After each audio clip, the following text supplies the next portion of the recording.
हिमाचल प्रदेश के दिल में एक ऐसी जगह छुपी है जो चारों तरफ सिर्फ पहाड़ों से घिरी है, जिसका नाम है किन्नौर। किन्नौर नाम सुनते ही दिमाग में सिर्फ एक नाम आता है, किन्नौर कैलाश।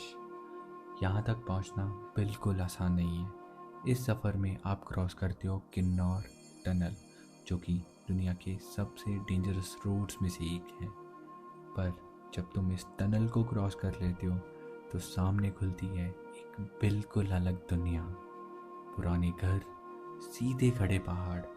दोस्तों, ये सिर्फ एक ट्रैवल वीडियो नहीं है, ये है मेरी कहानी किन्नौर के साथ। गुड मॉर्निंग दोस्तों, कैसे हो सब।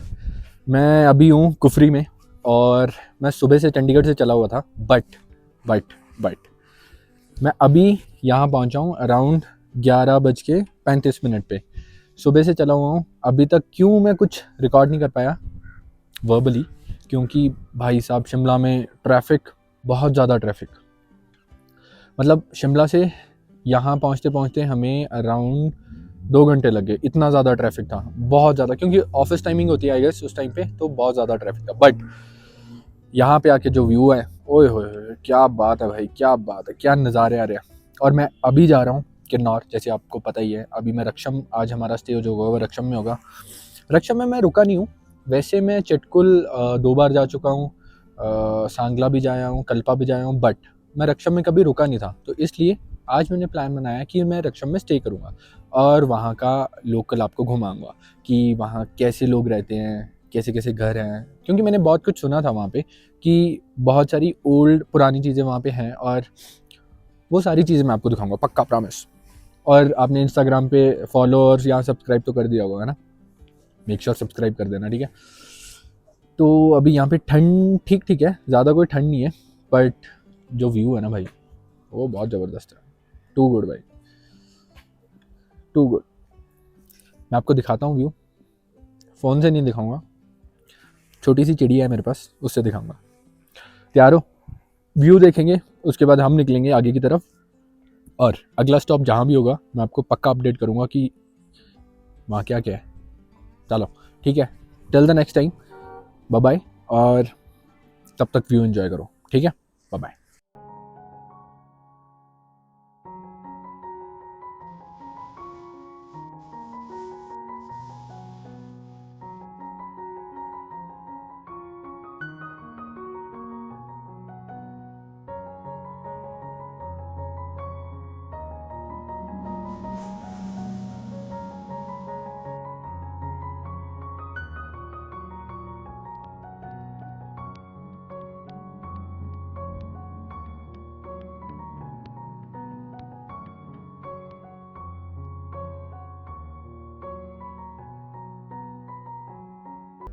कुफरी से निकलकर नारकंडा की ठंडी हवाओं और रामपुर शहर की चलती ज़िंदगी को पीछे छोड़ते हुए ये सफ़र हमें एक और नई जगह पे लेके जाता है, जो कि थी। तो फाइनली दोस्तों, राइट नाउ मैं किन्नौर एंटर करने जा रहा हूँ। दिस इज़ द गेट जहाँ से किन्नौर शुरू होता है, और अब अराउंड 3 घंटे का रास्ता और है। 3 घंटे में हम पहुँच जाएंगे किन्नौर, सांगला सॉरी, और फिर रक्षम में आज का स्टे रहेगा। सुबह से चले हुए हैं भाई साहब, सिर्फ एक टाइम की मील ली हुई है, बट रोड बहुत सुंदर है भाई, बहुत सुंदर है। तो ये वो जगह है जहाँ से किन्नौर शुरू होता है। एक और टनल आएगी आगे, बहुत सुंदर टनल है, मैं वो दिखाता हूँ आपको। बस थोड़ी सी दूर है यहाँ से, around I guess 10 to 20 minutes लगेंगे यहाँ से। कहते हैं ऑफिशियली किन्नौर वहाँ से शुरू होता है, बट यस, उन्होंने लोगों ने ये बनाया हुआ है कि इस जगह से किन्नौर की शुरुआत होती है। मैं टनल पे पहुँच गया हूँ जहाँ से कहते हैं ऑफिशियली किन्नौर स्टार्ट होता है, and I will show you, just give me a minute.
ये वो जगह है जहाँ पे बरसात के टाइम पे रेनी सीजन में बहुत प्रॉब्लम आती है। इस जगह का नाम है निगलसरी। जब रेनी सीजन शुरू होता है तो ये ऊपर की सारी मिट्टी लैंडस्लाइड काफ़ी ज़्यादा होती है और पूरा रोड क्लोज हो जाता है, बंद हो जाता है पूरा का पूरा रोड। आपको कुछ टाइम, कई बार ऐसा आता है कि आपको वन साइड वेट करना पड़ता है फुल डे लॉन्ग, करीब करीब 2 घंटे, 4 घंटे, 10 घंटे। और कई बार जब अगर बारिश रुक ही नहीं रही है तो आपको पूरा दिन एक या तो इस साइड या तो दूसरी साइड वेट करना पड़ेगा इस रोड को क्रॉस करने के लिए। लग नहीं रहा है डेंजरस रोड, बट ये बहुत डेंजरस रोड है। उस टाइम पे ऊपर से पत्थर आते हैं। आई डोंट नो कि ये बनाते क्यों नहीं है इस रोड को, बट कुछ तो सोच रहे होंगे यार। चलो ठीक है। इस रास्ते पे आता है तरांडा देवी माता टेम्पल, जहाँ लोग रुककर या गुजरते हुए माथा टेकना बिल्कुल नहीं भूलते। कहा जाता है कि अगर आप यहाँ से गुजर रहे हो तो आपको यहाँ पे माथा टेकना ही पड़ता है। और फिर वहाँ से माथा टेक कर हम निकलते हैं रक्षम की ओर।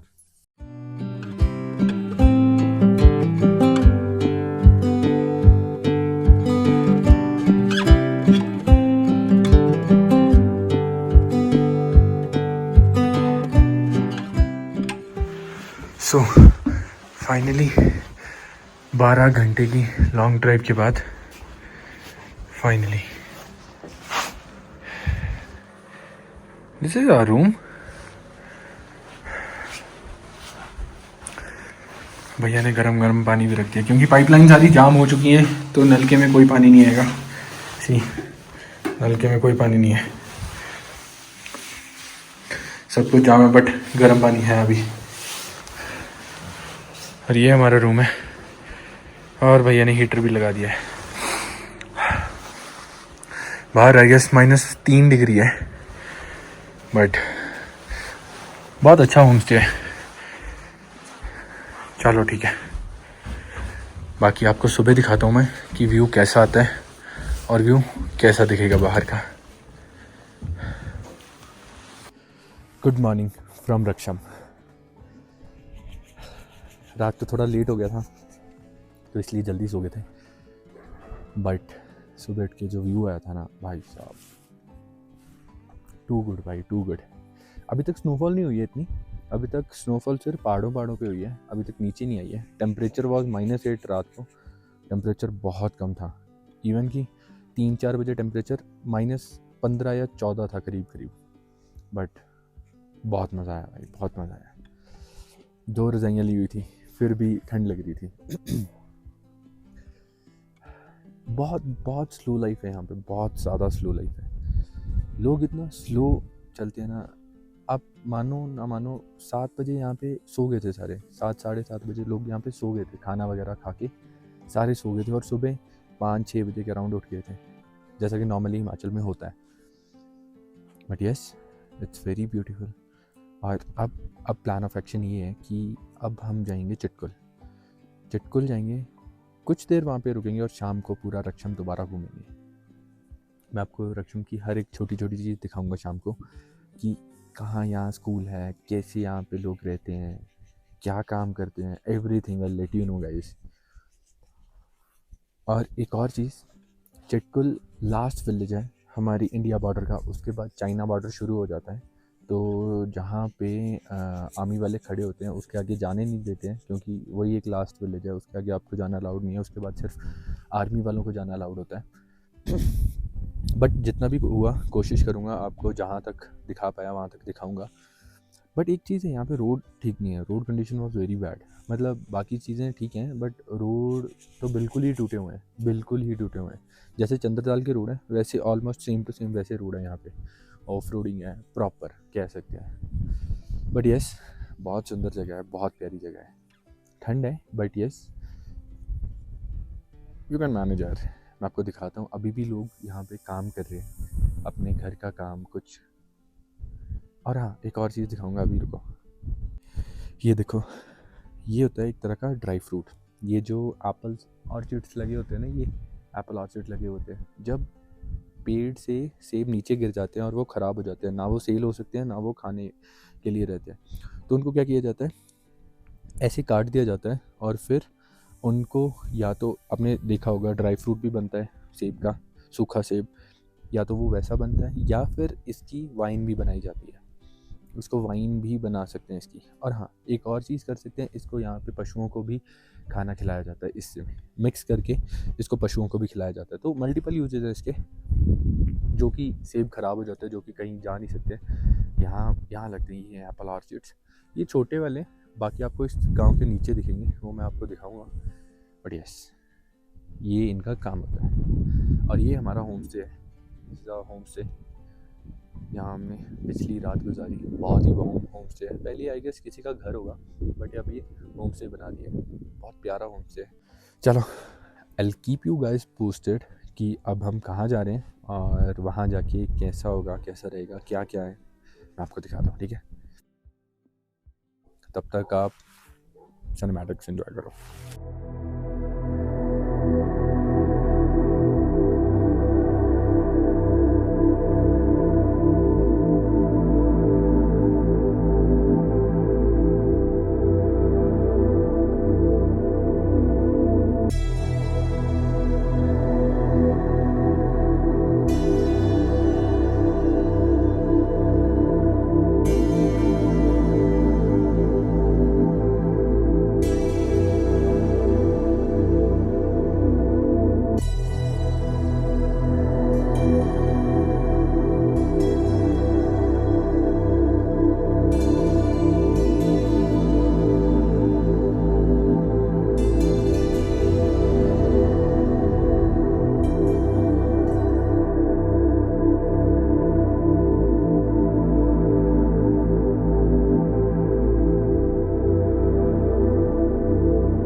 दोस्तों, right now I am a place जो कि हिंदुस्तान का आखिरी गांव है, जिसका नाम है चिटकुल। जहाँ पे आप कह सकते हो हिंदुस्तान का आखिरी ढाबा भी है, हिंदुस्तान का आखिरी पोस्ट ऑफिस भी है। इसके आगे अगर आप जाते हो तो चाइना बॉर्डर स्टार्ट हो जाती है। इसके आगे आपको सिर्फ अलाउड होता है आर्मी वालों को जाने के लिए। आई will show you how this place looks like.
दोस्तों, बॉर्डर से आगे जाने का टाइम मिल गया।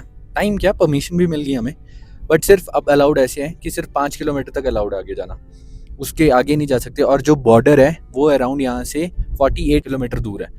तो बीच बीच में पोस्ट बनी हुई है, हर एक 10 किलोमीटर या 8 किलोमीटर पे पोस्ट बनी हुई है इंडियन आर्मी की। बट हमें सिर्फ अलाउड है 5 किलोमीटर दूर जाना। ये भी इसलिए अलाउड की है इस ईयर क्योंकि हिमाचल गवर्नमेंट ने परमिशन दी है इनको कि आप टूरिस्ट को 5 किलोमीटर तक जाने दो, क्योंकि टूरिज़्म ज़्यादा बढ़ने के लिए, इस एरिया में टूरिज़्म ज़्यादा हो तो और थोड़ा सा खतरनाक पैच आ गया था फ्रीज वाटर का, गाड़ी निकलना थोड़ी मुश्किल हो रही थी, इसलिए भाई तुम्हारा स्टॉप हो गया। तो शुरू करते हैं दोबारा। कहाँ था मैं यहाँ था कि 48 किलोमीटर दूर है यहाँ से इंडियन आर्मी का जो बॉर्डर पॉइंट है, बट बीच बीच में आपको पोस्ट मिलेंगी, बट हमें सिर्फ 5 किलोमीटर जाने देंगे। और ये सिर्फ टूरिज़्म के लिए किया हुआ है कि लोग आएँ और वो एटलीस्ट 5 किलोमीटर तक आगे देख के आएँ हिमाचल का एरिया, नॉट हिमाचल का एरिया, बॉर्डर का एरिया। तो एक और चीज़, अगर आपको बॉर्डर के पास जाना है, हमें अभी पता लगा कि बॉर्डर के पास अगर आपको जाना ही है तो वहाँ पे एक भोलेनाथ का मंदिर है और कृष्ण भगवान का भी मंदिर है। तो जन्माष्टमी और सिर्फ शिवरात्रि में वो मंदिर खुलता है। तो अगर आप बिल्कुल बॉर्डर के पास जाना चाहते हो तो आप शिवरात्रि और या फिर जन्माष्टमी में आ सकते हो यहाँ पे। तो आपको 48 किलोमीटर प्रॉपर यहाँ से जाना दिया जाएगा। दोस्तों अभी मैं जिस लोकेशन पे खड़ा हूँ यहाँ से चाइना की बॉर्डर सिर्फ 40 किलोमीटर दूर है। अगर आप मेरे पीछे वाला पहाड़ देख सकते हो तो ये पहाड़ हिंदुस्तान में आता है और इससे पीछे वाला पहाड़ चाइना में आता है। और आप व्यू देखो भाई साहब, इतना अमेजिंग है ना व्यू।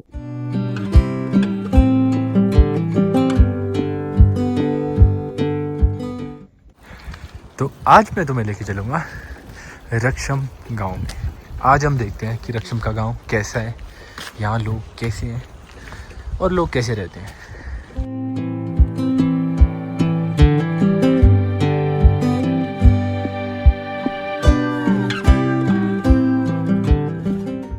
दोस्तों ये क्या चीज़ है, इसे कहते हैं जब सर्दियों में ये घास गीले होने का चांसेस ज़्यादा हो जाते हैं तो सूखे घास को रखने के लिए ये बनाए जाते हैं। और ये ऑलरेडी काफ़ी टाइम से बनाए हुए हैं इन्होंने। तो अगर सर्दियों में उन्हें सूखे घास चाहिए तो वो यहाँ से लेते हैं, यहाँ स्टोर करते हैं उन चीज़ों को।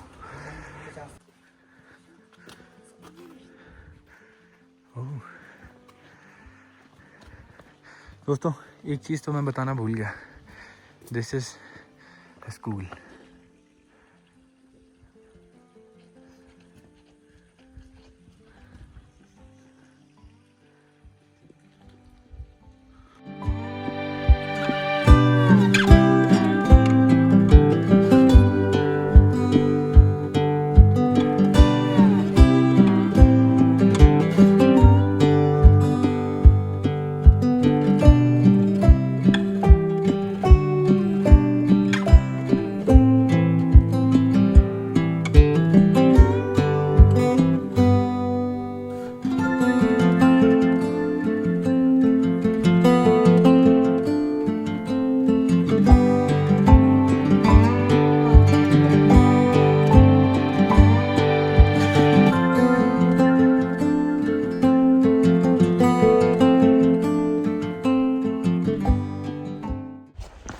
क्या लगता है दोस्तों, यहाँ की जो लाइफ होगी वो आसान होगी या टफ होगी?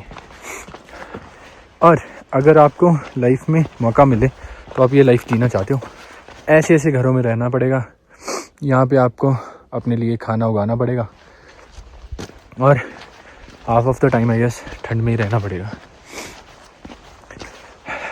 कमेंट करके ज़रूर बताना, मैं जानना चाहता हूँ कि मेरे जैसे और भी लोग हैं या नहीं, क्योंकि मैं तो रहना चाहता हूँ। I want to live like this. बहुत सारी ऑथेंटिक चीज़ें हैं यार यहाँ पे। रुको दिखाता हूँ एक चीज़। ये देखो जो चीज़ मैंने आपको बताई थी घास को सुखाने के लिए, देखो क्या क्या बनाया होता है ताकि सर्दियों में कोई इनको प्रॉब्लम ना आए पशुओं को घास खिलाने के। लकड़ी अलग रखी हुई है ताकि ये सूखी रहे और ठंड में ये इनको यूज़ कर पाए। Life is good here but थोड़ी टफ भी है।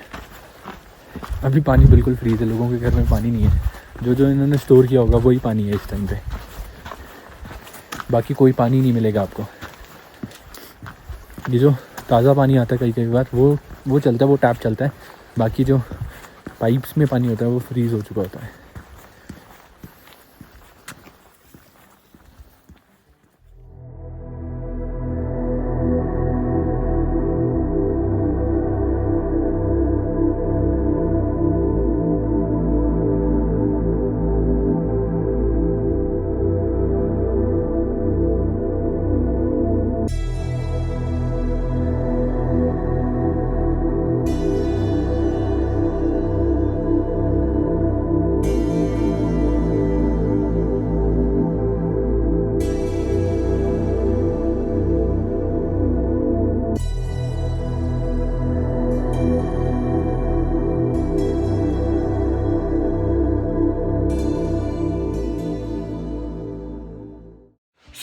गुड मॉर्निंग दोस्तों।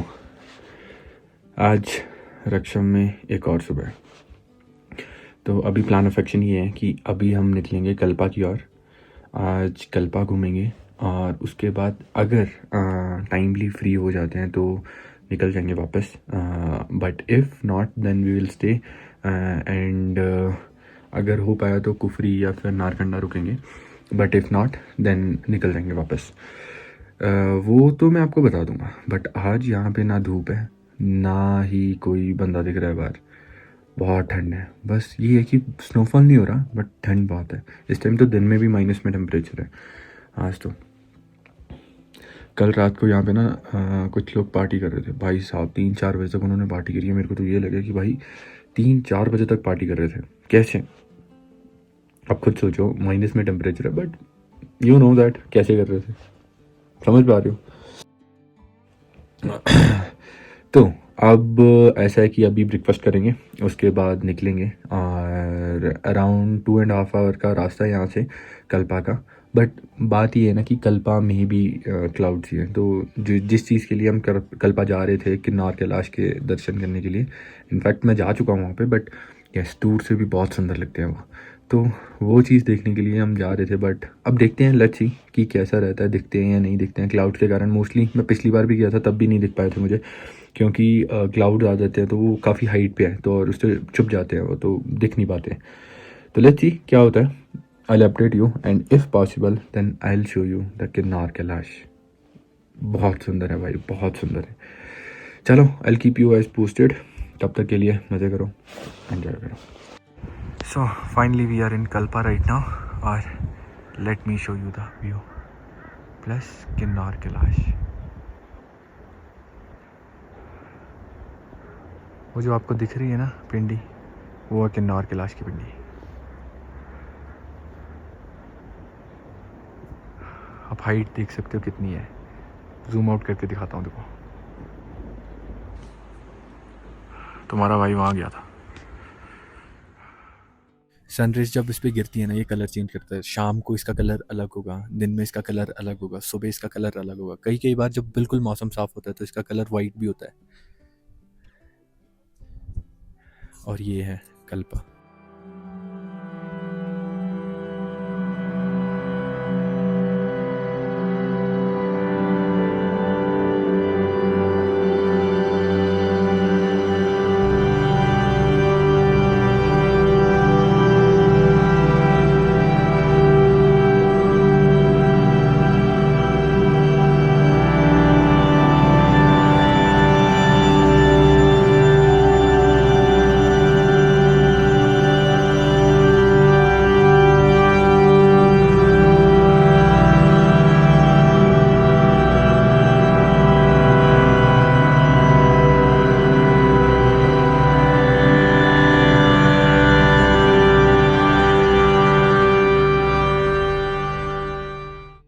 सो दोस्तों फाइनली ट्रिप यहाँ समाप्त होती है, यहाँ ख़त्म होती है। अब हम घर जा रहे हैं और ट्रिप वॉज सो गुड यार, सो गुड। एक चीज़, अगर आप कभी कल्पा आ रहे हो तो मेक श्योर चेक करके आओ कि मौसम कैसा है। मौसम साफ़ होता है तो देखो आप किन्नौर कैलाश के दर्शन कितने सुंदर होते हैं, कितने अच्छे होते हैं और बहुत खूबसूरत लगते हैं यार। इनको देख के ऐसा लग रहा है कि मैं वहाँ गया था ना तब। फ्लैशबैक जो बज रहा है ना भाई, क्रेजी यार, क्रेजी। बहुत सुंदर है यार कल्पा, बहुत ज़्यादा सुंदर है। बट जब स्नोफॉल होती है तब ज़्यादा सुंदर होता है। एक बार ज़रूर यहाँ पे स्नोफॉल के टाइम पे भी आना, बहुत सुंदर लगता है, बहुत ज़्यादा सुंदर लगता है। चलो टिल द नेक्स्ट टाइम, मिलते हैं नेक्स्ट व्लॉग में। आप तब तक के लिए सब्सक्राइब कर दो और इंस्टाग्राम पे फॉलो कर लेना, पक्का पक्का पक्का। और अपने दोस्तों से भी करवा लो। जल्दी आपको बहुत सारे व्लॉग दिखेंगे नई नई जगहों पे। एक और सरप्राइज़ आ रहा है एक नए व्लॉग के साथ। उसके लिए आपको सब्सक्राइब करना पड़ेगा, ठीक है। सब्सक्राइब कर लो और इंस्टाग्राम पे फॉलो कर लो ना। और मैं हमेशा कहता हूँ कि तुम लोग हो तो मैं हूँ, तुम सब के लिए मैं कर रहा हूँ। तो तुम्हें भाई के लिए थोड़ा सपोर्ट दिखाना पड़ेगा, ठीक है। चलो बाय बाय, टेक केयर।